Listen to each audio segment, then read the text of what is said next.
गांव मुरादपुर के एक कोने में एक छोटी सी झोपड़ी थी जहां एक बूढ़ी माँ शांति देवी अपने बेटे अर्जुन और बहू सपना के साथ रहती थी। शांति देवी एक सीधी सादी परिश्रमी और धार्मिक बूढ़ी महिला थी, जबकि उनका बेटा और बहू बहुत ही स्वार्थी, लालची और आलसी थे। एक दिन सुबह का समय था।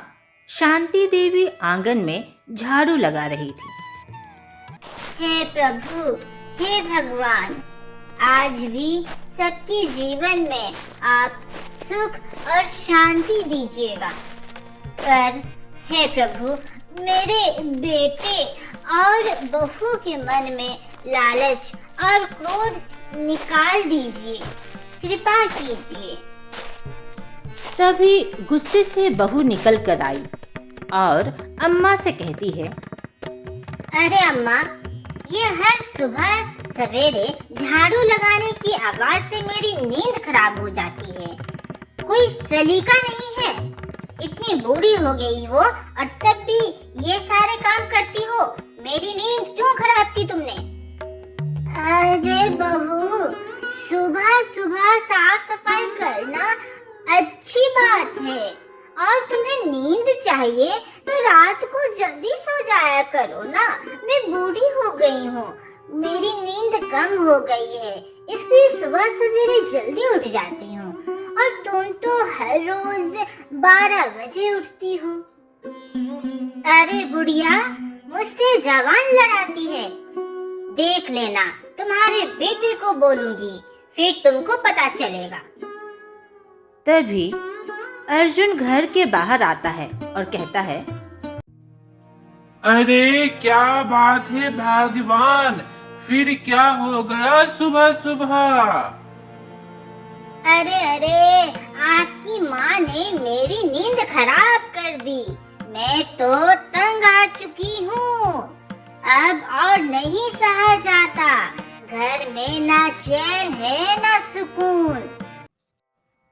नहीं बेटा, मैंने कुछ नहीं किया। बेटा, मैं सुबह जल्दी उठ जाती हूँ। जल्दी उठ गई तो मैंने सोचा घर की थोड़ा साफ सफाई कर दूँ। तुम भी तो अभी 12 बजे सो के उठे हो। मैंने तो खाना भी बना दिया है तुम दोनों के लिए। मैंने बहू को जानकर नहीं उठाया। बेटा, सुबह साफ सफाई करनी अच्छी बात है, जल्दी काम खत्म हो जाता है। बेटा, मैं बूढ़ी भी हो गई हूँ, मुझे नींद नहीं आती, जल्दी नींद खुल जाती है सुबह, तो सोचा काम कर दूं, बहू को काम में मदद हो जाएगी। तो बहू मुझे ही उल्टे डांटने लगी और मेरी शिकायत तुमसे कर रही है। माँ, तुम बस रहने दो। तुम्हारी सारी चीजें मुझे पता है। अगर मेरी पत्नी 12 बजे सो के उठती है तो तुमको इसमें क्या दिक्कत होती है? और तुम क्यों हो इस घर में? काम क्यों नहीं करती? अरे काम नहीं करोगी तो इस बूढ़ी हड्डियों में जंग लग जाएगी। और सुनो माँ, तुम्हें घर की साफ सफाई करनी है तो मेरी पत्नी के उठने के बाद करना। दोपहर में कर लिया करो 1-2 बजे। 12 बजे से पहले अब से शोर शराबा मुझे कुछ सुनाई नहीं देना चाहिए। बेटा, मैं बूढ़ी हो गई हूँ, मुझे ठीक से 2 वक्त का खाना नहीं मिलता, मुझे ही बनाकर खाना पड़ता है। क्या करूँ? मुझे कोई शौक नहीं है और घर की साफ सफाई ये सारी चीजें अब नहीं होती। अब मुझे सेवा की जरूरत है बेटा, और तुम मुझे ये सारी चीजें कह रहे हो। ठीक है, क्या कर सकती हूँ? भगवान तुम्हें सद्बुद्धि दे बेटे। बहू तो दूसरे घर से आई है, लेकिन तू तो मेरा अपना खून है। क्या तुम्हें माँ की दुख तकलीफ नजर नहीं आती? कुछ दिनों बाद अर्जुन और सपना आपस में बात कर रहे थे। अजी सुनिए ना, जब तक आपकी माँ मतलब कि ये बुढ़िया जिंदा है ना, तब तक मैं इस घर की मालकिन नहीं बन पाऊंगी। तुम तो जानते हो, माँ के नाम पर ही ये जमीन और खेत है। हाँ भगवान, मुझे पता है, पर मैं क्या करूं? माँ मर भी तो नहीं रही, पड़ी की पड़ी है, कब जाएगी? बहुत बीमार होती है तो लगता है अब टपकेगी, लेकिन ये तो टपकने का नाम ही नहीं लेती। भगवान, क्या ही कर सकते हैं। अजी, तुम मरवा दो ना, सीधे नहीं तो किसी चाल से। और सुनो, ऐसा करो कि माँ को एक कोठरी में बंद कर दो, खाना पीना देना बंद कर दो। धीरे धीरे खुद ही चली जाएगी। क्यों, लगाया ना सही दिमाग? अरे अरे, ऐसा कैसे कर सकता हूँ? नहीं नहीं नहीं, ऐसा मैं नहीं कर सकता। अजी, तुम मुझसे प्यार करते हो ना, तो तुम्हें ऐसा करना पड़ेगा, ठीक है ना? अरे भगवान, मैं तो तुमसे बहुत प्यार करता हूँ। ठीक है, तुम जो बोलोगी मैं वही करूँगा। लेकिन कोई जान गया तो हम लोग क्या करने वाले हैं माँ के साथ? तो अरे कोई नहीं जानेगा, बुढ़िया है, कब कहाँ रहती है किसी को कुछ नहीं पता। उसका है ही कौन हम दोनों के सिवा। और आस पड़ोस में तो तुम्हारी माँ को कोई पूछता भी नहीं है, तुम चिंता मत करो।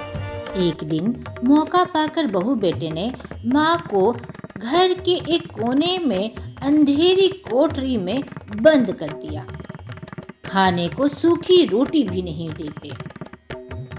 शांति देवी कमजोर भरी आवाज में कहती है, हे भगवान, क्या यही दिन देखने के लिए तूने मुझे जिंदा रखा है? हे भगवान, ये क्या है?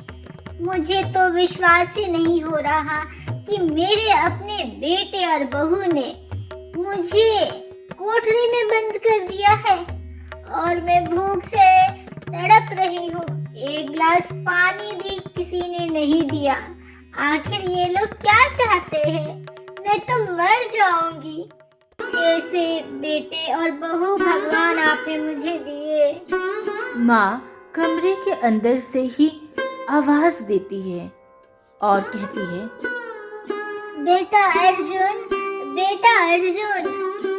सपना, बहू सपना, मुझसे ऐसी क्या गलती हो गई है कि तुम लोगों ने मुझे अंधेरी कोठरी में बंद कर दिया है? मुझसे क्या गलती हो गई है? अगर कुछ गलती हुई भी है तो मुझे माफ कर दो, पर मुझे पानी तो दे दो। बहुत प्यास लग रही है और मुझे अंदर बहुत डर लग रहा है। मैं तो घुट कर मर जाऊंगी। सुनो ना, कोई तो मेरी आवाज सुनो, कोई मेरी मदद करो। बाहर अर्जुन और सपना मुस्कुरा रहे थे। सपना अपने पति से कहती है, अरे मरने दे इस बुढ़िया को, यही तो हम चाहते हैं। हाँ हाँ, तुम सही कहती हो। माँ से मैं तंग आ चुका था, इसे यहीं पर सड़ने दो। एक रात बहू रसोई में खाना बना रही थी। तभी गैस से तेल गिर जाता है। अचानक आग लग जाती है। सपना चिल्लाते हुए, बचाओ बचाओ, अरे कोई है, बचाओ। अर्जुन दौड़ता है, पर आग भयंकर हो चुकी थी। सपना आग में झुलस जाती है और मौके पर ही उसकी मौत हो जाती है। अर्जुन बिलखते हुए कहता है, अरे नहीं सपना, ये क्या हो गया? ये क्या हो गया? तुम मुझे छोड़ के चली गई। सपना, ये क्या हो गया? मेरी पत्नी को क्या हो गया? वो कैसे जल गई? मुझे कुछ नहीं समझ में आ रहा। सपना, उठो ना, उठो ना। तभी वहां पर गांव के लोग आते हैं और सपना को जला हुआ देखते हैं। सब कोई अर्जुन से पूछता है, अरे भाभी को क्या हो गया? भाभी की हालत ऐसे कैसे हो गई? और तुम्हारी माँ कहाँ है? तुम्हारी माँ किधर है? अर्जुन कांपते हुए स्वर में कहता है, माँ माँ वो घर में आराम कर रही है। तभी गांव के लोग घर के अंदर जाते हैं और शांति देवी को बेहोश अवस्था में कोठरी में पाते हैं। हाय राम, ये क्या देख रहा हूँ मैं? दादी तो घर की कोठरी में बेहोश है, ऐसे कैसे? ये क्या देख रहे हैं? तूने अपनी माँ को कोठरी में बंद कर दिया था? हाय अर्जुन, तूने तो अपनी माँ को कोठरी में बंद कर दिया था। अब तू चिंता मत कर, तुझे इसका दंड अवश्य मिलेगा। और तुझे तो पता है ना, मैं इस गांव का सरपंच हूँ। वो तो अच्छा हुआ मैंने अपनी आंखों से सारा सच देख लिया। देख अर्जुन, तूने ऐसा जो काम किया है ना अपनी माँ को बंद करके, इसी का परिणाम है कि तेरी पत्नी जलकर भस्म हो गई। तभी शांति देवी को होश आता है और अर्जुन रोते हुए अपनी माँ के पैरों में गिर जाता है। माँ मुझे माफ कर दो। मैंने बहुत ही बड़ा पाप किया है, लालच में अंधा हो गया था। माँ मुझे माफ कर दो। लालच के अंधेपन में मेरी पत्नी भी चल बसी। देखो तुम्हारी बहू जल कर मर गई और क्या से क्या हो गया। माँ मुझे माफ कर दो, अब से मैं कभी ऐसा नहीं करूँगा और तुम्हारी बहुत सेवा करूँगा। माँ मुझे माफ कर दो, नहीं तो ये लोग मुझे बहुत ही दंड देंगे। माँ बहुत ही दुखी स्वर में कहती है, बेटा, माँ का दिल तो समुंदर होता है, पर माँ को ही डुबा दो, ये किस धर्म में लिखा है? नहीं बेटा, अब मैं तुम्हें कभी माफ नहीं कर सकती। तुम और मेरी बहू तो मेरी जान के दुश्मन बन गए थे। मैं किसी कातिल को कभी जिंदगी में नहीं माफ करूंगी। गांव के सरपंच ने अर्जुन को गांव की सेवा करने का आदेश दिया और शांति देवी को गांव के वृद्धाश्रम में सम्मान के साथ रखा। तो देखा दोस्तों, लालच इंसान को अंधा बना देता है। जो माँ अपने बच्चे को जन्म देती है, उनका अपमान करने वाला कभी सुखी नहीं रह सकता। बड़ों का अपमान और लालच का परिणाम हमेशा दुखद ही होता है। आज का प्रश्न, क्या आप बता सकते हैं कि अर्जुन की पत्नी का क्या नाम था? कमेंट बॉक्स में जरूर से बताइए।